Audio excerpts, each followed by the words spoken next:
Welcome into Sportsmemo's betting podcast for May 2nd. It's Thursday. We got Teddy covers on. We're talking the NBA playoffs and MLB. We'll talk NBA playoffs for tonight and tomorrow night's games, and then hit on tonight's slate of the MLB. But Teddy, happy Thursday to you. Welcome to the podcast. How are you? I'm doing all right. Drew, how about yourself? I'm doing good, man. We got the Toronto-Philadelphia matchup tonight in the NBA playoffs. This game on ESPN. Looks like -1.5 here. The road Raptors are favored, and total up over 200. Looks like 217 being the total. 1-1 in the series heading to Philadelphia. You see any changes here? You think 1.5 is about right on Toronto? Well, I mean, we've seen a pretty significant line move for this ball game, especially when we're talking about a playoff game without an injury causing the line move. You know, I mean, there wasn't this, and a lot of times I'm like, well, the line opened here this much and that there that much. This was a situation where the line opened both offshore and here in Vegas with the Sixers as chalk, -1.5, and now, I mean, we're starting to see -2s pop up on Toronto as road favorites. So it's been a deluge of wise guy money. And make no mistake about it, this is a wise guy play on the Raptors. They've liked Toronto throughout the course of the postseason. Today, no different. And of course, it's a Raptors team that, I mean, it wasn't close to their A game in game 2 of the series, obviously. But the bigger issue for me right now, you know, we know that this is something we talked about last week, where Philly has the star power, Toronto has the depth. Depth hasn't been there for Toronto in this series. Their bench has been outplayed so far, and that's supposed to be an area of strength. You know, Fred VanVleet didn't score the other night. Norman Powell, just 3 points in 2 games. Serge Ibaka, 4 for 14 from the floor, 9 fouls in the ball game. You know, and Nick Nurse is like, hey, everything's fine. It's no big deal. You know, VanVleet's done his job on defense all these playoffs. He was really good on Orlando's Terrence Ross. He's been good on J.J. Redick as well. He's been excellent on defense. And again, I think Norman's been really good on defense as well. And offensively, it's a Raptors team that did everything right. And then not so much. You know, Danny Green having a rough game in game 2, missed a potential game-winning 3. This is not a Raptors team that doesn't know how to take a punch. We saw him take a punch in the first round. We saw him take a punch repeatedly during the regular season. It's a Toronto team that certainly is capable of winning games in hostile environments against quality foes. And it's a Raptors team that, in theory, you know, is supposed to look to bounce back strong from this one. All that being said, the quotes from Philly are really positive right now. You know, talking about their backups, James Butler. They came in and made shots, but more than anything, they were guarding Tobias Harris. The whole game was a good momentum swing for us as a team. We came in with a game plan, an adjustment that was made, and we executed it. We did it very well. That was big for us, big for our confidence. We got to go back home and be able to protect our court. Now, this is a fascinating series, Drew, in that the loser of this series, that team's going to get blown up in the offseason. I mean, it really will. Does Kawhi stick around in Toronto? You know, what do they do with Gasol? And in Philadelphia, you have the Butler and Tobias Harris. And are we going to give sign these guys to extensions? There are all kinds of internal issues with both of these teams. I'm watching momentum very closely in this series. And sometimes, you know, sometimes it feels like a zigzag. Other times it feels like if somebody takes a punch and doesn't punch back well, it might be over. I didn't get involved in tonight's game. I have a lean towards Philly plus. I think that a 3-point line move this time of year, a 3.5-point line move, based on just opinion, is something that I tend to fade. But it is certainly not a strong opinion on my half. And, of course, we saw a defensive struggle in Game 2. If the markets are betting this one over, I'm not convinced that we've seen the last strong defensive performance out of either of these two teams in this series. That's not my money going in on the over for tonight's game. All right, Teddy, good stuff. We'll talk Friday's NBA playoffs and then end it with tonight's MLB. But head into Friday's slate, staying in the Eastern Conference, 8 p.m. Eastern, 5 p.m. Pacific. Milwaukee at Boston, also on ESPN here. 220, 219.5 the total as we're speaking. And interesting here, Teddy, the 1 seed is catching 2 points. But, you know these markets a lot more than me. Boston was able to steal 1 game from Milwaukee. But I just think it's interesting that the 1 seed is the underdog. How are you viewing Milwaukee-Boston? Well, when you look at the series price, the Bucks are -$2, -210. So even though Boston's favored in Game 3, and likely to be, could well be favored in Game 4, which means they'll be favored in 3 of the potential 5 games remaining in the series.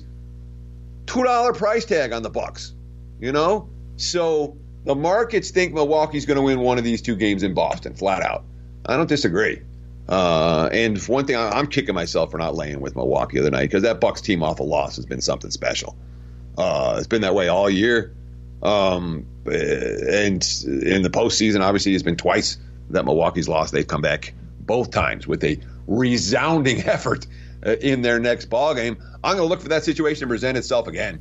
I'm kind of hoping the Bucks lose Game 3. We'll come right back with them, maybe with a big play in Game 4. But through the first 2 games of this series, there hasn't been that much to say that Milwaukee is a $2 favorite over Boston. Celtics are, they've been very live. Although the one thing with Boston, we talk about sweeping Indiana, winning the first game, then getting slapped around a little bit game number 2. I worry about the Celtics exhaling a little bit in this game.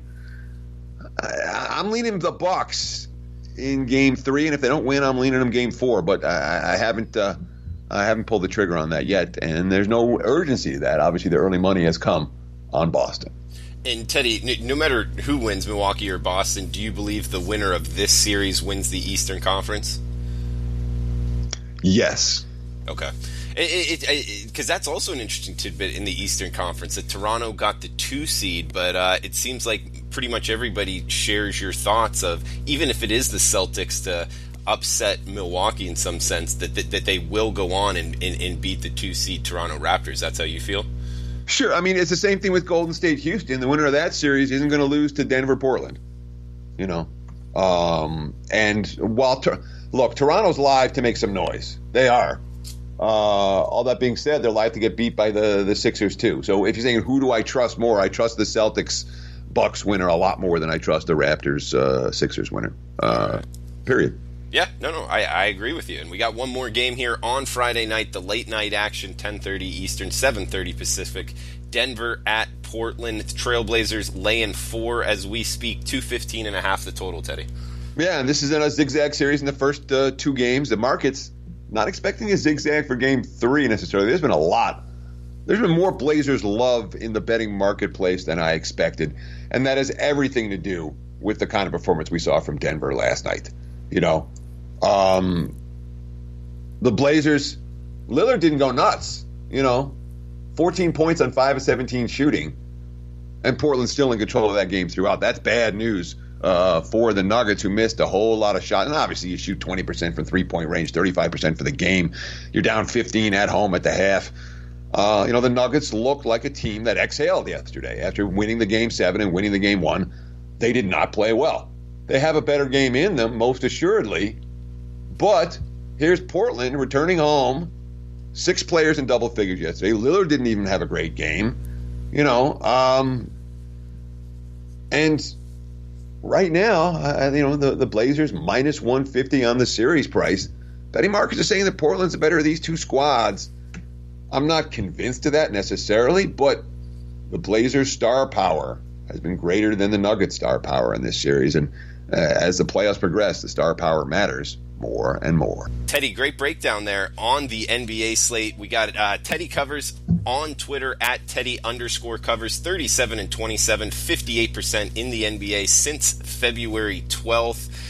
Check out his NBA rest of season on sportsmemo.com. Also, coupon code for the podcast is All Access 179 at checkout. That will give you his 30-day All Access for just $179 using the coupon code All Access 179. That will include NBA and MLB, which we're about to talk about. In the last 8 days, he's hitting up over up over 80%, 83% clip over the past 8 days, all multiple run winners here for Teddy covers. We got 2 games on tonight's slate. We'll talk them now. Also check out his Teddy's West Coast Wipeout up at sportsmemo.com on the late night slate for tonight's action. But let's talk the earlier game. Boston at Chicago White Sox. Teddy, David Price coming from the left side versus the Chicago White Sox. Total of 9. Big favorite here. Boston minus 190 on the road. Yeah, I mean, the Red Sox showing signs of life. 3 straight wins. They head out on the road. Andrew Benintendi, quote, "I think we're headed in the right direction." I'm sure there's still a lot of things we can improve on. Take it one day at a time. Just keep grinding and hopefully keep winning. But Alex Cora, the manager, talking about the little things that the Red Sox have started to do right over the last week or so. Quote, "You start doing the little things, then little by little, probably good things are going to happen. They're buying into doing anything possible to get a win. Just do your part. They know that if we start doing the little things, big things are going to happen." Certainly there's upside with this Red Sox team. There's upside with David Price, who's been better each of his last 3 starts, gone at least 5 strong, allowed 2 runs or less each time. And certainly, you look at the White Sox. Oh, hey, they're playing good ball. They won 4 of the last 5, but they were facing Baltimore for a stretch of that. And, of course, Giolito's a guy who the markets are a little bit reluctant to support right now. He hasn't pitched. He had a hamstring injury back in mid-April at KC. Hasn't pitched since and was just announced as the starter last night. Kind of all right, we need someone to give us some innings today.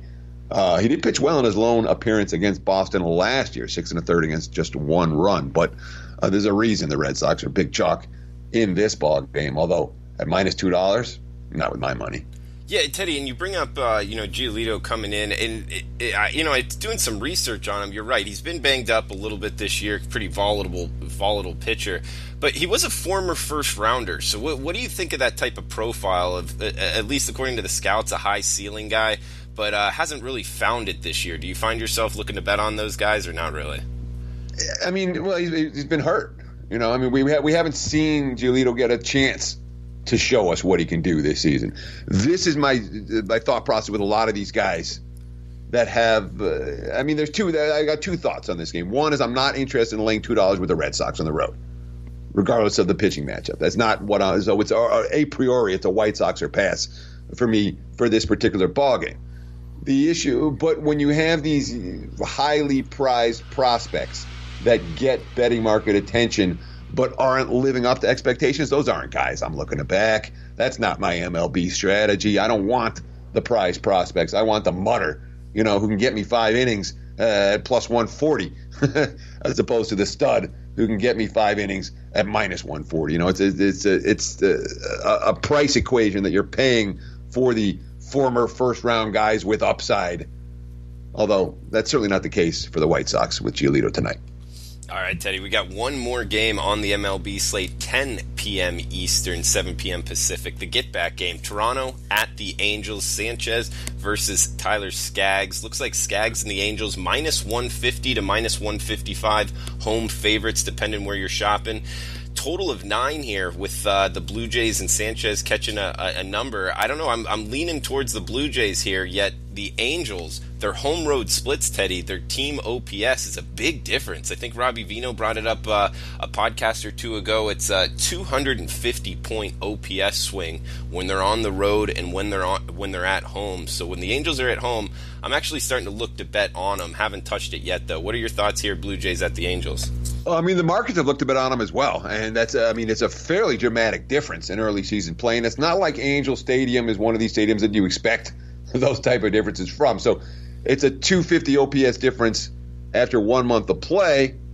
What's that OPS difference going to look like 4 months from now, Drew? I don't think it'll be. It won't be 250, but it still could be, something. If it is, if that differential holds, there's money to be made with the Angels at home. No question about it. And certainly Skaggs is a guy with a lot of upside. Pitched fairly well in his return from injury last time out, his first start back. Although, his comments, I think he didn't give up any runs, but his comments after the game were, I left some balls up. My placement, my command wasn't where I wanted to be. We'll try to work on that for next time. But I've got a pretty strong opinion on this game. I'm involved. You can get it right now at sportsmemo.com. What, just $20 for your West Coast wipeout winner as the Blue Jays battle the Angels. It's up at sportsmemo.com. You can grab it for $20, or you can get it with the coupon code ALLACCESS179 at checkout for Teddy's 30-day All Access. That coupon code will take $146 off. It will make it $179 for the next 30 days. You'll get all his plays, all his write-ups, any sport for just $179. That coupon code is ALLACCESS179 at checkout. Teddy, thanks for the time. Best of luck with your bets. Guys out there, thanks for listening in. We'll be back with Robbie Vino breaking down the boards on tomorrow's slate. Best of luck with your bets. Have a fun, safe Thursday night. Talk to you tomorrow.